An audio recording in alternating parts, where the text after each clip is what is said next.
Bro, Oke, selamat malam Pak Posma dan teman-teman.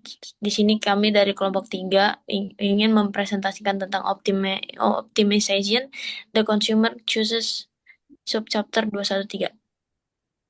Sebelumnya perkenalkan, nama saya Cynthia Margareta dengan NIM 243115086.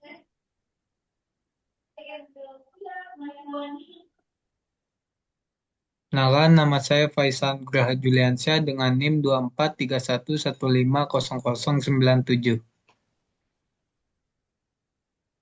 Nama saya Moreno Gabriel Joya dengan NIM 24311500077. Perkenalkan, nama saya Ismendriana dengan NIM 243115089.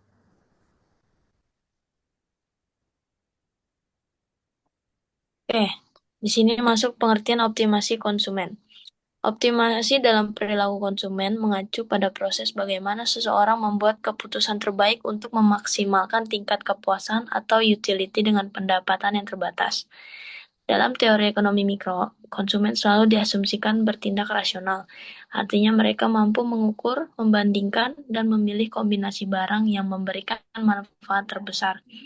Optimasi tidak hanya berkaitan dengan membeli barang termurah atau barang yang paling disukai, tetapi merupakan hasil dari pertimbangan simultan antara harga barang, jumlah barang yang ingin dikonsumsikan, tingkat kepuasan yang diberikan setiap barang, dan keterbatasan pendapatan. Konsumen akan terus menyesuaikan pola konsumsinya hingga mencapai titik di mana tidak ada cara lain untuk memperoleh kepuasan yang lebih tinggi tanpa melampaui batas kemampuan anggaran. Dengan demikian, optimasi merupakan inti dari bagaimana konsumen melakukan pilihan rasional dalam kehidupan sehari-hari. Next.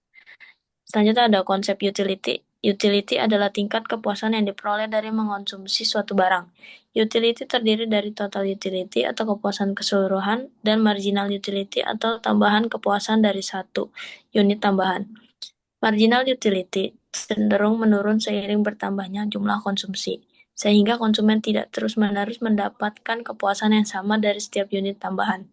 Konsep ini menjelaskan bagaimana konsumen mengevaluasi manfaat suatu barang sebelum memutuskan untuk membeli banyak atau lebih sedikit.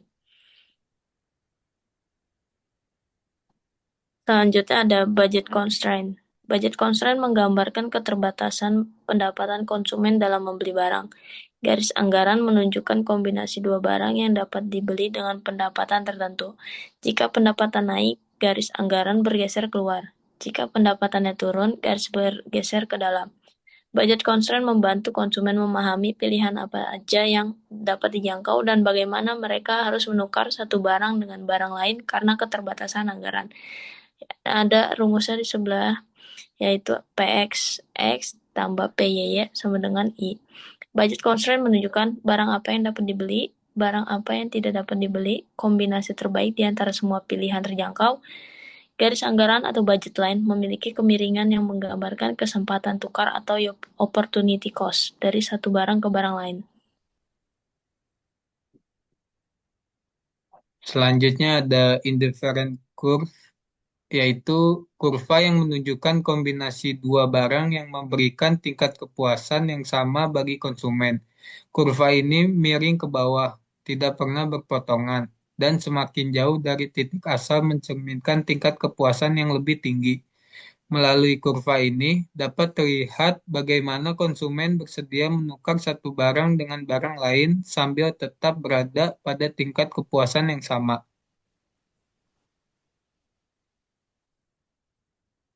Selanjutnya ada marginal rate of substitution atau MRS. MRS adalah jumlah barang yang rela dikorbankan konsumen untuk mendapatkan satu unit barang lain tanpa mengubah tingkat kepuasan. Nilai MRS dihitung dari perbandingan marginal utility kedua barang. MRS menurunkan sepanjang kurva indifference karena semakin banyak konsumen memiliki suatu barang, semakin kecil kesediaannya menukar barang lain untuk mendapatkan tambahan barang tersebut. Di sini ada rumus MRS. MRS sama dengan MU X di- dibagi MUY. Syarat titik optimal dicapai ketika MRS sama dengan PX per PY atau setara dengan MUX per PX sama dengan MUY per PY.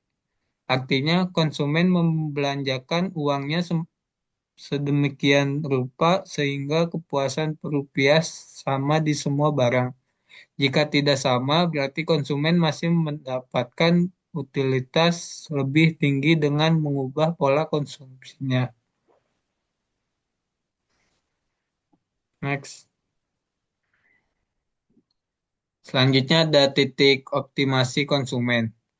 Titik optimasi tercapai ketika garis anggaran bersinggungan dengan kurva indiferens. Pada titik ini, konsumen mendapatkan kepuasan maksimum yang bisa dicapai dengan pendapatannya. Secara matematis, kondisi optimal tercapai saat utilitas marginal per rupiah pada setiap barang sama.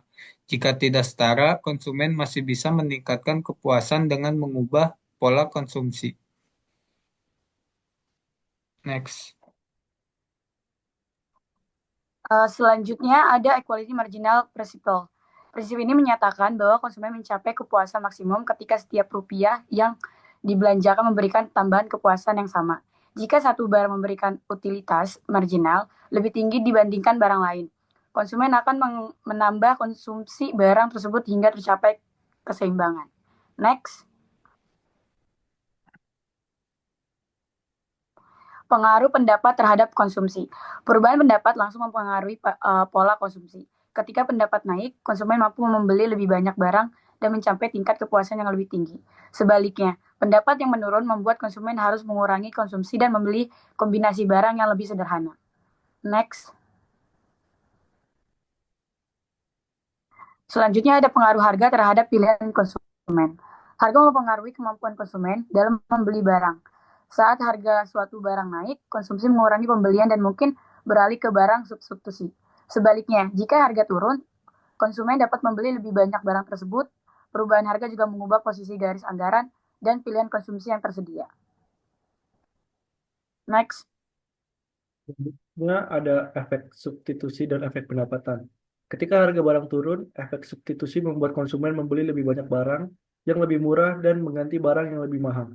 Selain itu, efek pendapatan terjadi karena daya beli meningkat, sehingga konsumen merasa lebih mampu membeli barang lain juga. Kedua efek ini menjelaskan alasan konsumsi meningkat ketika harga turun. Selanjutnya ada pembentukan kurva permintaan. Kenaikan konsumsi akibat turunnya harga membentuk dasar kurva permintaan.